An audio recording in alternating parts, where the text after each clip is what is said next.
Favourite serials இனி டிவிக்கு முன்பே சன் நெக்ஸ்ட் ஆப்ல ஜாலியா எல்லாருக்கும் முன்னாடியே பாருங்க. இப்பவே சன் நெக்ஸ்ட் ஆப்பை டவுன்லோட் பண்ணி சப்ஸ்கிரைப் பண்ணுங்க. அதுக்காக நான் அவங்க தப்பா இருக்காங்கன்னு சொல்லல. அவங்க பண்ற விஷயங்கள் சரியா தான் இருக்குன்னு அவங்களுக்குள்ள ஒரு எண்ணம் இருக்கு. மத்தவங்க என்ன நினைக்கிறாங்கன்றத பத்திலாம் அவங்களுக்கு கவலையே இல்லை. அதை பத்தி அவங்க யோசிக்கிறது கூட கிடையாது. அதே மாதிரி நீயும் இருக்கிறது நல்லதுன்னு நினைக்கிறேன். அவங்களுக்காக யோசிக்க வேண்டான்னு நான் சொல்ல மாட்டேன். அவங்க ஏன் இப்படி இருக்காங்க, ஏன் இப்படி இருக்க மாட்டேங்கிறாங்கன்னு யோசிக்காத. அதுக்கு கண்டிப்பா உனக்கு பதில் கிடைக்காது. அது உன்னை மேலும் மேலும் ரொம்ப ஹர்ட் பண்ணும். என்னை பொறுத்த வரைக்கும் அவங்கள அவங்க போக்குலயே விட்டுறதா நல்லது. நாம நினைக்கிற மாதிரி அவங்க இல்லைன்னு வருத்தப்படுறதை விட அவங்களுக்கு ஏத்த மாதிரி நம்மளை நாமளே மாத்திக்கிறது நல்லது. கையில் நான் ஏற்கனவே சொன்னதான் இப்பவும் சொல்றேன். எல்லாரும் அவங்கவுங்க வாழ்க்கையை பார்க்க ஆரம்பிச்சிட்டாங்க. இதுக்கப்புறம் நாமளும் நம்ம லைஃபை பத்தி யோசிக்கிறதா நல்லதுன்னு எனக்கு தோணுது.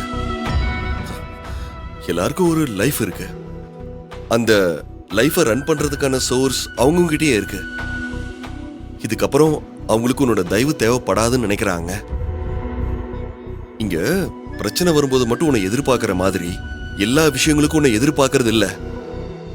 இதை நீ ஏத்துக்கலனாலும் அதுதான் உண்மை. நான் யாரையும் குறை சொல்றேன்னு நினைச்சிடாத. அன்னைக்கு நீ சொன்னதான் நான் சொல்றேன்.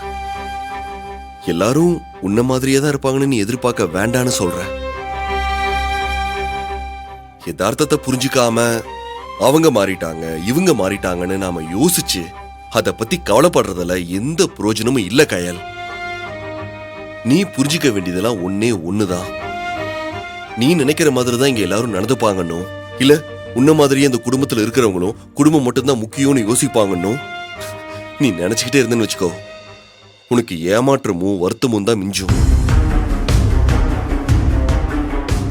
இங்க பாரு, யாரு எப்ப எப்படி ரியாக்ட் பண்ணுவாங்கன்னு கண்டுபிடிக்க முடியல.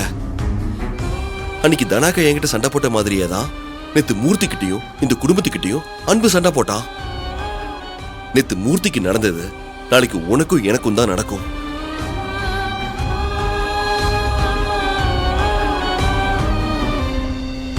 அதனால இந்த மாதிரி அவமானப்படுறதுக்கு நாம இடம் கொடுக்காம கொஞ்சம் புத்திசாலித்தனமா இங்கிருந்து ஒதுங்கிறதா நல்லது.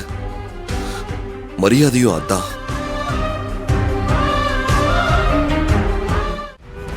ஏற்கனவே நான் தனாக்காவால ரொம்பவே அவமானப்பட்டுட்டேன். நாளைக்கு அன்பும் அந்த மாதிரி பேசுறதுக்கு ரொம்ப நேரம் ஆகாது. அதனால இப்பவும் சொல்றேன், நாம தனியா போறதுதான் நல்லதுன்னு தோணுது. எனக்கு கண்டிப்பா லோன் ப்ராசஸ் ஆயிடும். நாம நமக்கானது என்னன்னு அதை பத்தி மட்டும் யோசிக்க ஆரம்பிக்கலாம். எனக்கு புரியுது எழில்.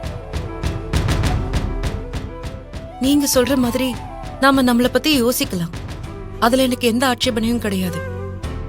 ஆனா அத தனியா தான் போய் யோசிக்கணும்னு இல்லைல்ல. இங்க தனிப்பட்டு யோசிக்கிறது எப்படின்னு நான் இது வரைக்கும் நினைச்சதில்ல. ஏன்னா இவங்க எல்லாரும் சேர்ந்ததுதான் நான். இவங்க எல்லாரையும் விட்டுட்டோ இல்ல உங்களை விட்டுட்டோ ஒரு வாழ்க்கை எனக்கு கிடையாது. இந்த விஷயத்த நீங்க முன்னாடியே சொல்லியிருக்கீங்க.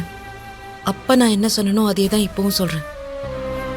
தனியா போறதெல்லாம் வேணாம் எழில். ரொம்ப கஷ்டமா இருக்கு. இந்த சின்ன சின்ன விஷயங்களுக்காக குடும்பம் வேண்டான்னு எல்லாத்தையும் உதறிட்டு போயிட முடியுமா? நீங்க ஏன் அடிக்கடி இந்த மாதிரி யோசிக்கிறீங்க? குடும்பத்துக்குள்ள இந்த மாதிரி பிரச்சனைங்க சகஜம்தான், சமாளிச்சுக்கலாம். இந்த பிரச்சனைகளை சரி பண்ணிடுவேன். எனக்கு அந்த நம்பிக்கை இருக்கு. தயவு செஞ்சு உங்களை கெஞ்சி கேட்டுக்கிறேன், தனியா போலான்னு மட்டும் சொல்லாதீங்க. உங்க வாயில இருந்து அந்த வார்த்தையை கேட்கும் போது ரொம்ப ஹர்ட் ஆகுது. நான் உன்னை ஹர்ட் பண்றதுக்காக சொல்லல. இதுக்கப்புறம் உன்னை யார் ஹர்ட் பண்ணிடக்கூடாதுங்கிறதுக்காக தான் சொல்றேன். அப்படிலாம் எதுவும் நடக்காது எழில். நான் பாத்துக்கிறேன். என்ன நம்புங்க ப்ளீஸ். அப்புறம் உன் விருப்பம். என்ன நடந்தாலும் உன்னை யாரும் எந்த விஷயத்திலையும் ஹர்ட் பண்ணிடக்கூடாது. அதை மட்டும் தான் நான் எதிர்பார்க்கிறேன். பாத்துக்கலாம். நீங்க எதிர்பார்த்த மாதிரியே நடக்கும். அப்புறம் நீங்க எதிர்பார்க்காத விஷயம் ஒண்ணு நடந்திருக்கு. என்ன? நான் புதுசா நர்ஸ் வேலைக்கு போறேன்னு சொன்னேன்ல. ஆமா, கீதா ஒர்க் பண்ற ஹாஸ்பிடல் தானே? ஆமா, அதேதான். அங்கிருந்து எனக்கு கால் பண்ணிருந்தாங்க. அப்படியா? என்ன சொன்னாங்க? இன்னைக்கே வந்து டியூட்டில ஜாயின் பண்ணிக்க சொல்லிட்டாங்க. கயல் சொல்லவே இல்ல. அதான் சொல்லிட்டேனே. முன்னாடியே ஏன் சொல்லலன்னு கேட்டேன். ஐயோ, திரும்ப அன்னைக்கு மாதிரி கோவிச்சுக்காதீங்க. எனக்கே கொஞ்ச நேரத்துக்கு முன்னாடி தான் தெரியும். சொல்ல வரும்போது நீங்க குளிச்சிட்டு இருந்தீங்க, அதான் சொல்ல முடியல. இத வீட்ல கூட யாருக்கும் சொல்லல இன்னும். ஏய் ஓகே ஓகே ஓகே, சும்மா நான் கிண்டல் பண்ணேன். நீ சந்தோஷமா போயிட்டு வா. நான் கிளம்புறேன். ஈவினிங் பார்க்கலாம். பாய். பாய்.